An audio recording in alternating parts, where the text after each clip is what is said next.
Today, I want to talk about how to stop wasting time, find your blocks, find what's holding you back, and find your spouse. And this can happen relatively fast for you.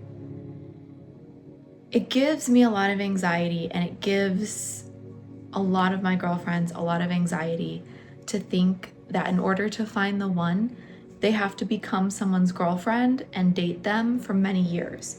That they have to invest so much time and energy and emotional commitment. Like, really, everything is invested into this relationship, and you don't know where it's gonna go. You don't know. And you're kind of in the waiting phase. You're waiting for a man to make a decision about you, to take a decision whether to move forward. And you're pretty much playing the waiting game. And that's a huge problem, and that's a huge waste of time. You're giving another human the power to decide the trajectory of your life. You're giving a man the power to decide when and who you get married to. You're giving someone else the power to make a timeline for you. That's the definition of wasting time. You might have a clear goal, you might not, but you don't know how to get there, and you're letting somebody else decide, and it's wasting your time in the process. And there is a way around it. You don't have to become girlfriend. You don't have to be in that talking phase. In fact, skipping it altogether is entirely possible. I got engaged in 4 months. I'm currently planning a wedding. And I want to show you and talk to you how exactly I met my perfect person. And this isn't just a person off the street. I mean, anyone can get married at any time, basically to anybody. But how to get married to the right person. The one that, I hate to say soulmate because it's such a loaded word, but really feels like my soulmate. Soulmate is the one that's right for you. Soulmate is the one who meets God's requirement of who was meant for you. And I just want to talk about what that feeling is like. When I first started dating, I remember telling my aunt, like, I don't want to become anyone's girlfriend. I don't want that. I want to just find my person and be married and be together. I just want to start our life together. I don't want to go through this whole roller coaster of up and down with somebody. I don't want that. And she kind of scoffed and was like, well, you have to be his girlfriend. You have to be girlfriend first. That's how you get to know someone. And I knew that wasn't true. So I went to one of my friends and she said the same thing. She said, no, you're gonna have to be someone's girlfriend for at least 2 years. That's just how it is. And you don't want to marry someone until you've known them for at least 2 years and until you've lived with them for 1 year. And I thought about that and I just knew it wasn't for me. That might be someone else's truth. That might have worked for her, but I know my truth and I know what I can tolerate and what I require to feel loved, to be in love, to have a commitment. And I knew that was never going to be it for me. I knew I would never be happy if I would be required to kind of surrender my autonomy in the relationship. To me, girlfriend feels like surrendering autonomy, just surrendering, my plan for my life. That's never what I wanted. Finding it can take a little time, but once you find it, there will be no confusion. There will be no games. There will be no manipulation. You might have some fears. You might have insecurities come up, and the other person might have insecurities, but you guys are going to work it out. It's not going to be toxic when it's the one for you. It's not going to. And I just want to talk about what that process was like. And I kind of want to imagine where you might be right now if you're watching this. You might have had similar experiences where guys just really don't want to commit. They want to test the water. They want to try every flavor of ice cream and just decide, who to pick and how long they're gonna take, kind of, I hate to say wasting your time, but that's what it is. Test driving you, testing you. Life tests us enough. I don't believe there's any reason to test.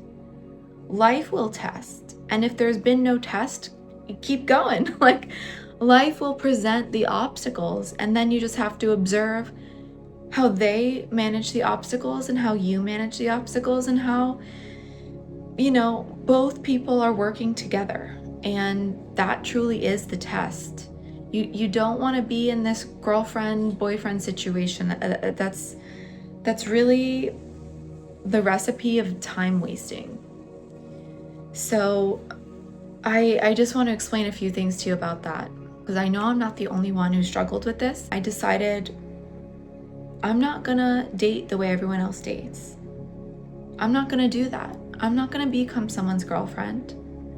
I'm not gonna go through this weird talking phase.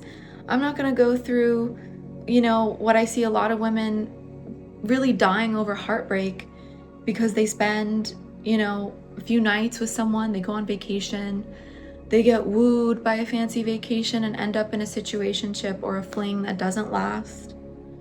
Like, is that really worth it? I knew that wasn't worth it for me. So I just decided to create some hard boundaries. This is not a situation that's specific to this decade. This happens because we're human. That's life.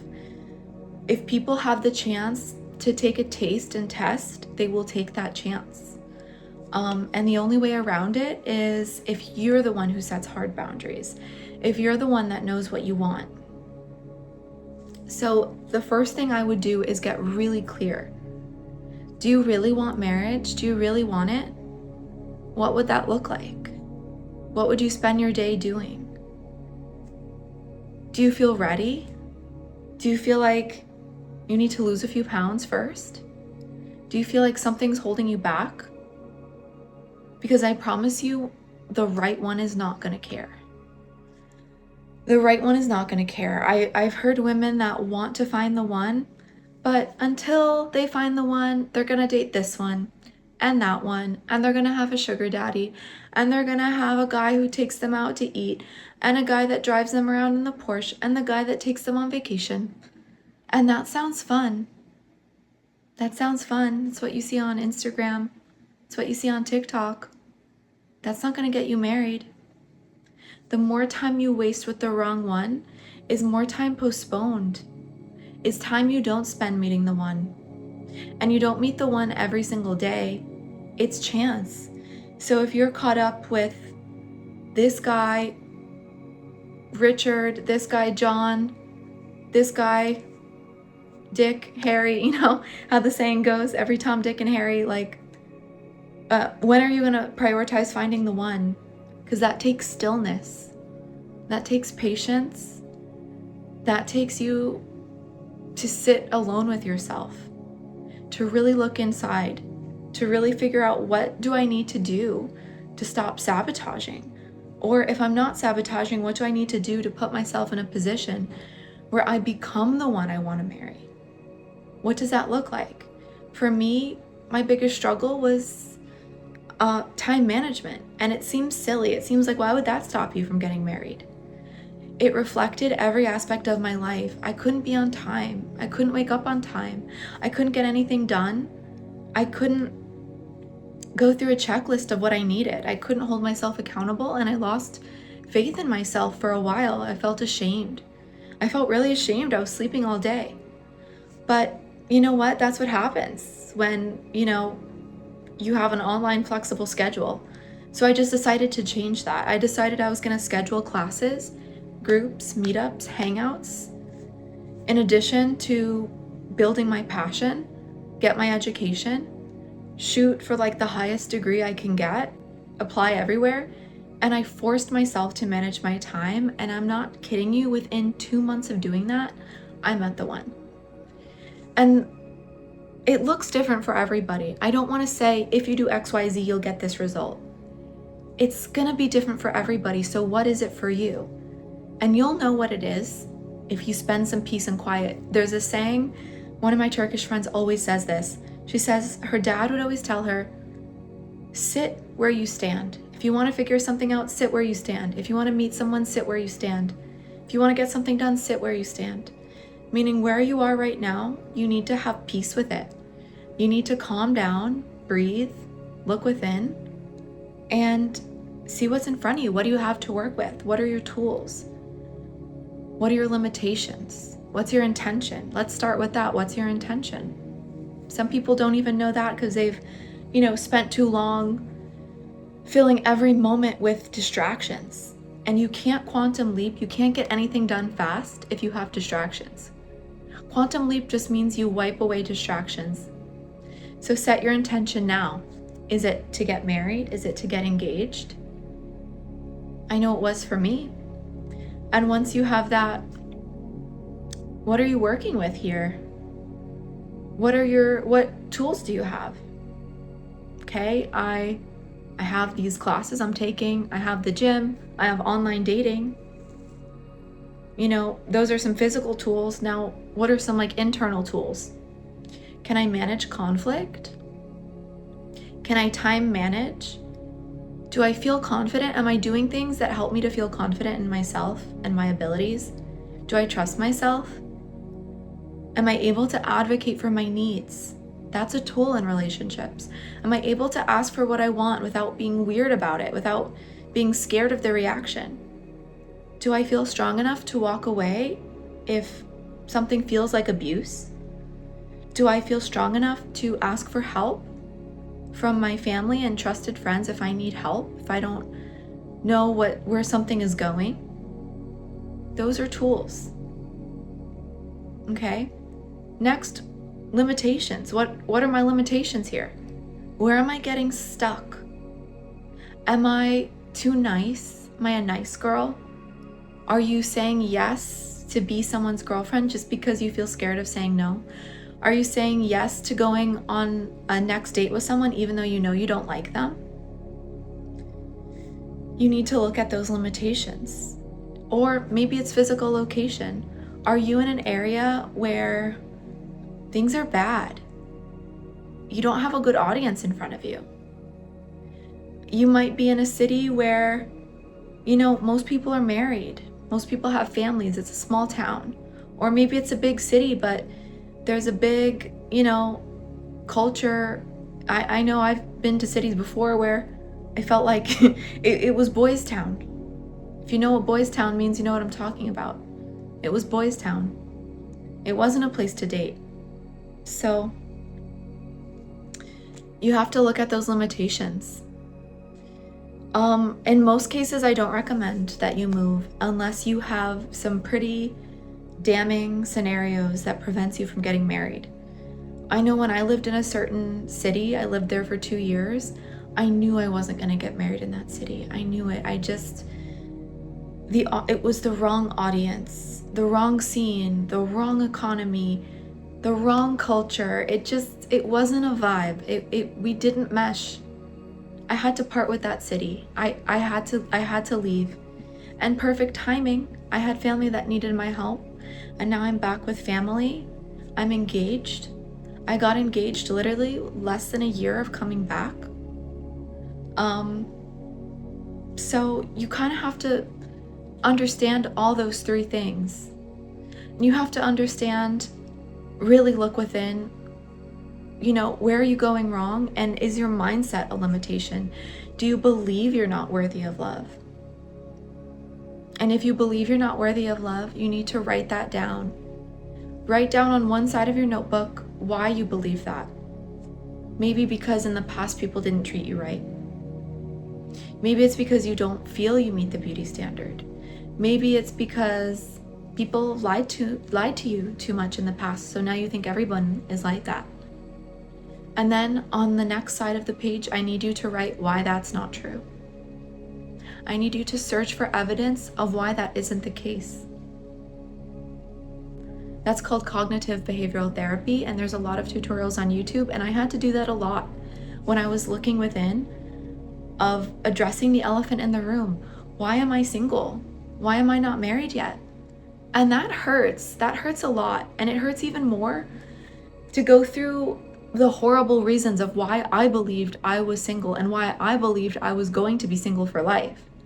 I really did believe, I lost hope that there was going to be someone for me. Everyone I was meeting was just not the one, not it. Or if I thought they were it, I would catch them in different lies. I would catch them manipulating. I would catch them, maybe they treated me right, but they didn't treat other women right. And I caught them. I caught that. And I thought, oh, this is all men. But that's not true. That's not all men. Do you think God would make all men on earth shitty? No, only some. And anyway, I'm not religious. This isn't about religion. But I do believe that there is a God. I do believe that your desires are heard. Your desires will be fulfilled if that's what you want. And you deserve it. If you want it, you should have it. That's truly what I believe. And you weren't created to be on this earth, to be teased with a desire unfulfilled for the rest of your life. That is not true.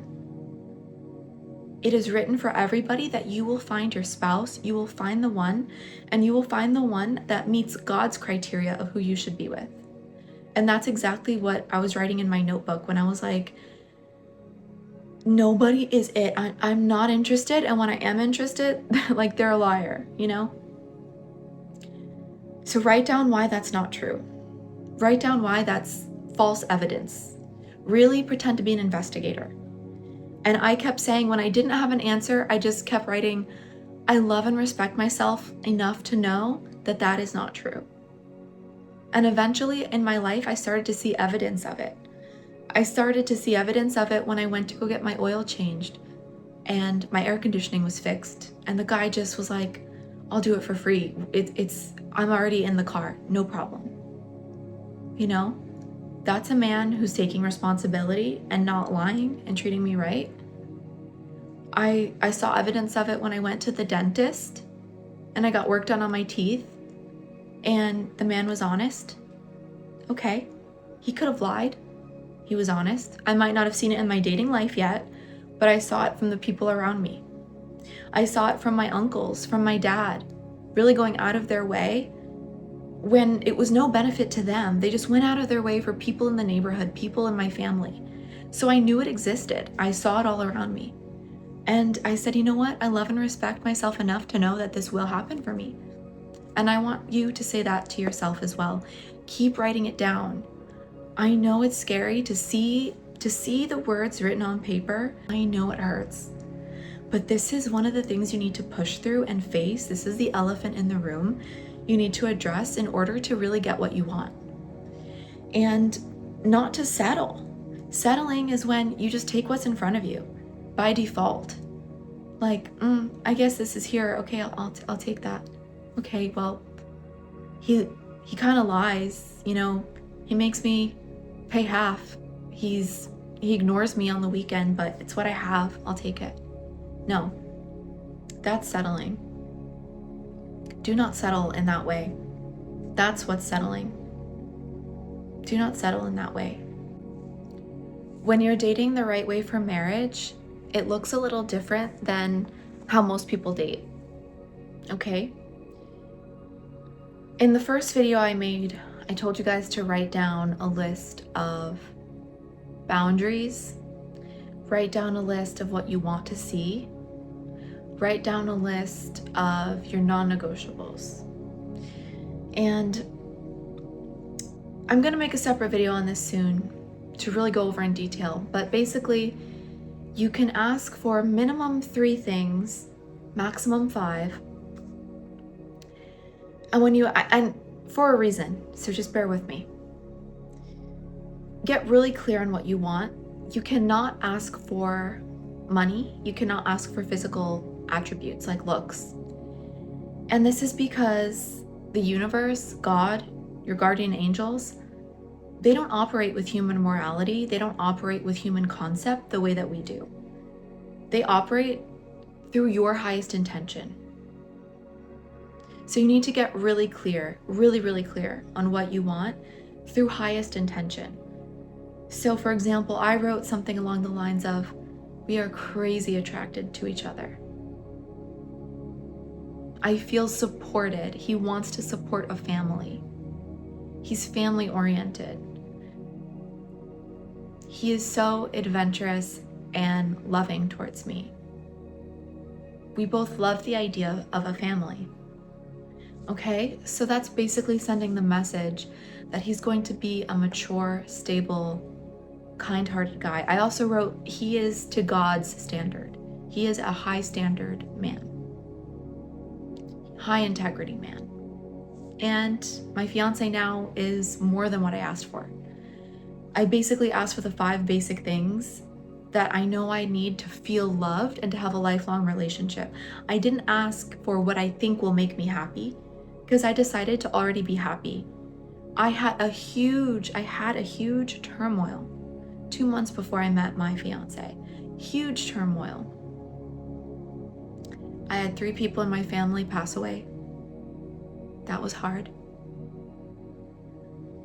I had friendships fall out. I no longer had a support group. There was tension in my family. I felt like I was drowning. I needed a life raft. And there was no one I can grab onto, nothing to grab onto. And I just decided I have to be that for myself. And I'm just gonna buckle down and do whatever it takes to be my best self. And I'm not gonna focus on dating right now. I'm not gonna focus on it. And I just did everything I could to be my best. I remember saying, I feel like a wolf alone, just running through the forest, running through the fields, and anything in my path, I'm just gonna claw it and tear it apart. I'm not in the place for friendships. I'm not in the place to make nice. I'm in a really deep I don't want to say a dark place, but I was in such a deep introspective place that was so painful. I felt emotionally rock bottom. Emotionally, I felt I was my lowest. I was sleeping maybe 2 hours a night. I couldn't sleep. The worst insomnia, the deepest self-reflection that was so painful. It's painful to see every place you've gone wrong in life. It's painful to, like I said, address the elephant in the room. Why am I alone right now? Why am I single? Why am I grieving the death of 3 people alone? Why? Why am I not where I imagined myself being when I was a little girl? Why? That really hurt. And I knew I had to change something, and I just decided I'm not going to get distracted. I'm going to change it fast. I don't care. Anything in my way is getting torn down. I'm going to be a wolf right now. I have to. I don't want friends right now. I don't want anything. I didn't realize I did have support, but I needed that time to just look inside myself. In my she-wolf era, I'm in my strike everything down that I see phase. I don't care about anything but myself right now. I was in such a painful place. I did not care. And I decided to go on this date, and everything made sense. Everything made sense. I was like, okay. He's showing up in a really authentic way. And I didn't see it in the beginning, but I saw it after about a month. I started to notice he's not pushing my boundaries. I'm setting boundaries. He might ask a question or present curiosity, but he's not pushing it. He'll say, hey, I notice this is a sensitive topic. Do you think we can talk about it? Think we can talk about it maybe next time we go on a date? So he wasn't giving me pressure to answer hard questions in the moment. He was leaving it open. He was leaving things ready for me to talk about when I felt comfortable. And that meant a lot to me. And there were situations where I might have said something wrong. I might have done the wrong thing or gotten snippy with him or really didn't want to hear it. And he was just, he didn't have a negative reaction, or he didn't feel like he had to get me back. And I know for a lot of women that's true. They might make a mistake, they might say the wrong thing, and the guy persecutes them for it. The guy ghosts them for it. The guy doesn't want to talk to them anymore. My fiance got curious. Why is this happening? You're getting stressed. What's going on? He got curious. He didn't say like, you have growing up to do. You know what I mean? Like, or you're this, you're that. No, never. He never tried to silently or behind the scenes. That's your payback. You know what I'm trying to say? Where a couple will have a disagreement. The woman might not have the best state of mind or reaction to something. The man will put that in the back of his head. Maybe not the next day, maybe not the day after, maybe a week later. He'll somehow get her back for that. He'll even the scale for that. That's not what you want. That happens a lot, and that is not it. That's not normal. Unfortunately, it is the norm in this day and age. It is not normal. That is not God's standard. You need to move on from that. It's like, I was talking to a girlfriend who felt she met the one, but she said the wrong thing. She got insecure. She sent a text. Like, she asked, like, why aren't you responding? Like, she felt a little insecure, and he was like, oh, you know what? I already gave you time. I already gave you attention. You're needy. I can't believe you would say that. You know, like, he really made her feel bad for that. And there needs to be space for you to be human. There needs to be space for it. So I think you need to run from men like that, because that triggers chaos in the brain. When you're having a moment where you're human, you feel a little insecure, like, hey, here's my heart, here's the jugular vein. This is where you can shoot me where it hurts the most. And he takes that shot. Girl, that is serious. That's like addiction to trauma, addiction to chaos. It's a cycle that you need to break, and only you can break it. Every man would love to play into it. Every man would love to be the one to shoot at your jugular. It's exciting. It's a hunt. It's fun. Don't play into it. Get the guy that's like, you know what? I'll give you some time. I'll give you time. And when you're ready, we're going to talk about this. We're going to solve it. I want to know what's going on. And that's it. That's the one that I want for you. That's the kind of relationship that I want for all my friends, for all my sisters, for all my aunts and women around the world. And when we call men to a higher standard, they will rise to that standard. I know it. I know it's true. So I don't want you to give up hope that there is the one for you. And do not bend on your boundaries. A boundary is not, he must look this way. He must ask me on a date in a certain way. He must take me to a fine steakhouse. That's not a boundary. A boundary is respecting your autonomy as a human being. A boundary is, he's not going to yell at you. Not once. He's not going to talk down on you. Not once. He's never going to get physical with you.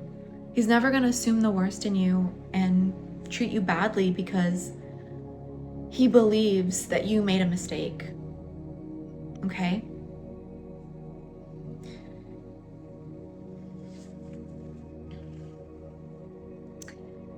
And when you're dating for the one,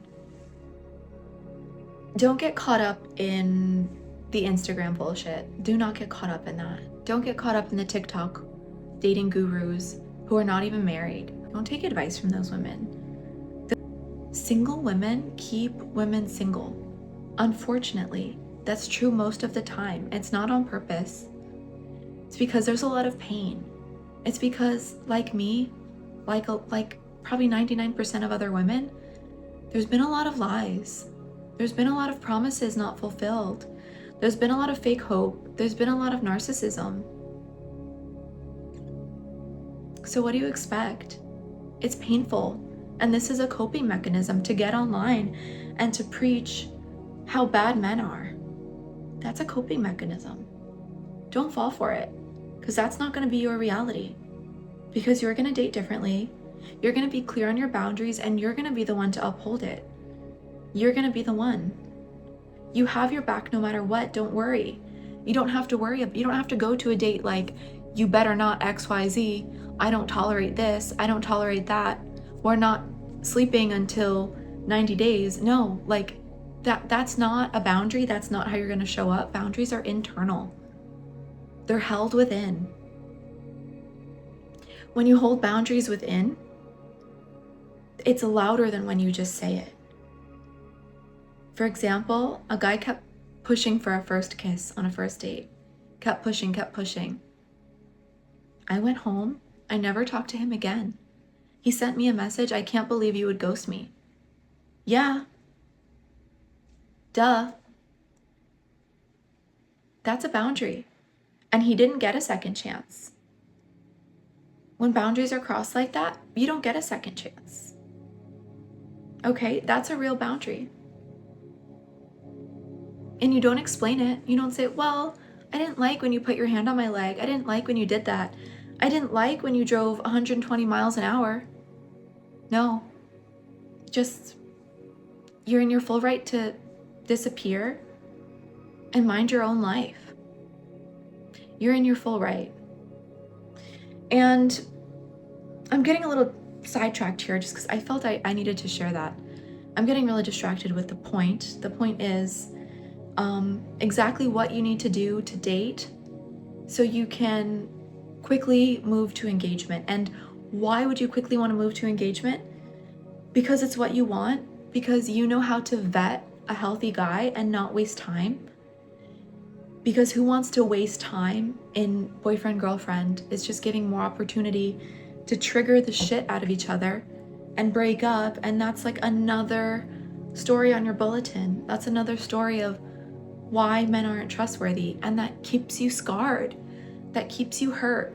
That doesn't help you to find your soulmate, to find true love. Okay? Exactly what you need to do might not be clear to you, but you need to make it clear now. You need to write, like I said in the beginning, write down exactly what you want. Write down your limitations. Write down the tools that you have. Think about, your boundaries, your hard nose, and let that guide you. Don't be afraid to walk away. Don't be afraid to run.